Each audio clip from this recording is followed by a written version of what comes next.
Well, hello and welcome to a new video where we are going to take a look at the performance of Call of Duty World at War on the MacBook Pro 13 2012 late edition. I'm playing this at 720p, basically with a mixture of, I actually don't even know, yes and no settings. Texture setting, we will set all of this here to automatic because I don't think this would be able to handle anything set by me.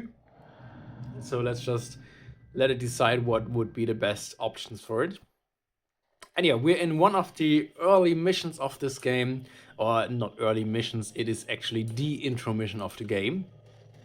And yeah, we are seeing very, very good FPS here.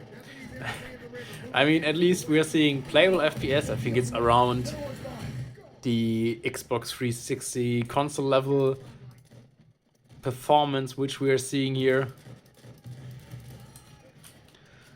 And yeah, 720p doesn't look all too bad. Obviously, if you're gonna play this on your tiny 13-inch screen, then it's gonna look even better. I'm playing this on a 32-inch external monitor, which obviously means that it's gonna be looking a lot more blurry for me than what you would see on a tiny laptop screen. All right, and so far you can see on the frame time graph on the bottom that it's a very, very smooth experience here, even though we are only seeing around the 30 FPS mark most of the time. But obviously that is perfectly fine if you're gonna play this in the single player. Maybe in the multiplayer you want a little bit more than what we're seeing here, but due to the fact that we are having this kind of a smooth frame time graph, it is definitely playable enough for me.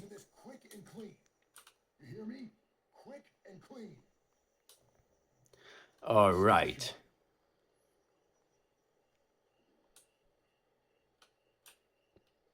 What the hell? Who took these guys out?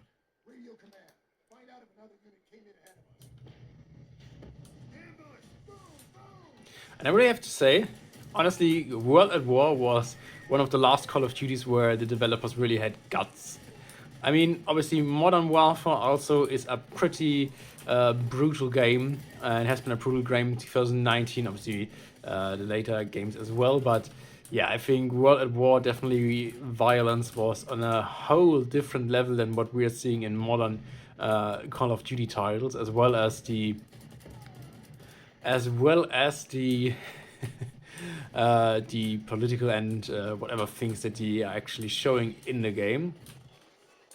So yeah, it's definitely a lot more blunt and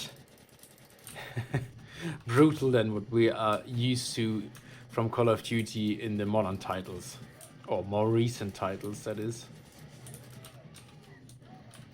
All right, yeah, but 30 FPS, pretty much playable in my opinion here.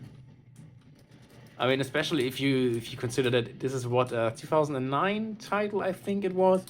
And this is just 3 years before this machine was launched, and obviously that was the AAA title, or one of the AAA titles of the year. So it's actually very impressive to me that even then you could play this in your dorm room when you were back in a way studying abroad with your tiny little MacBook Pro without a dedicated GPU. So very impressive optimization on the part of the developers here, but also really a very nice performance machine, this MacBook Pro.